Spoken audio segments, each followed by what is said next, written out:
Hello বন্ধুরা, কেমন আছো তোমরা সবাই? আশা করি খুব ভালো আছো, আমিও ভালো আছি। আমার হাতে যে আইসক্রিমটা তোমরা এখন দেখতে পাচ্ছ, তোমাদেরও কি ইচ্ছা করছে এই আইসক্রিমের রেসিপিটা জানতে?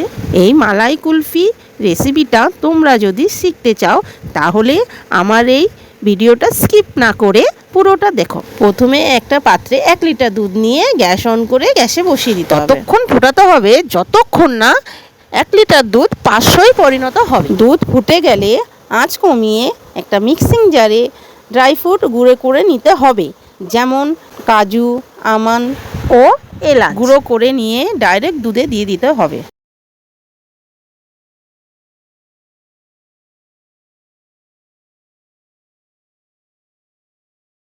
এদিকে 1 লিটার দুধ থেকে 500 পরিণত হয়ে গেছে। দুধের মিক্সারটা ঠান্ডা হয়ে গেলে আইসক্রিম মোল্ডে ট্রান্সফার করে দিতে হবে।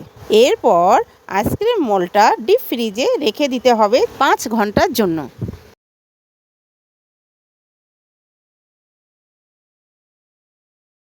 আইসক্রিম মোল্ডে সব মিক্সারটা না ধরায় আমি কিছুটা আইসক্রিম কাপেও জমিয়েছিলাম। 5 hours later. 5 ঘন্টা রাখার পর ঠিক কতটা পারফেক্ট হয়েছে তোমাদেরকেও দেখাই।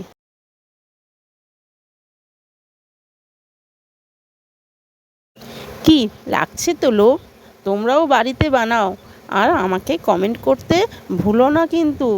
আমাকে কমেন্টে বা পার্সোনালি তোমরা ফটোটাও শেয়ার করতে পারো। আজকের মতন এতটাই, দেখা হচ্ছে নেক্সট কোনো ভিডিওতে। টাটা।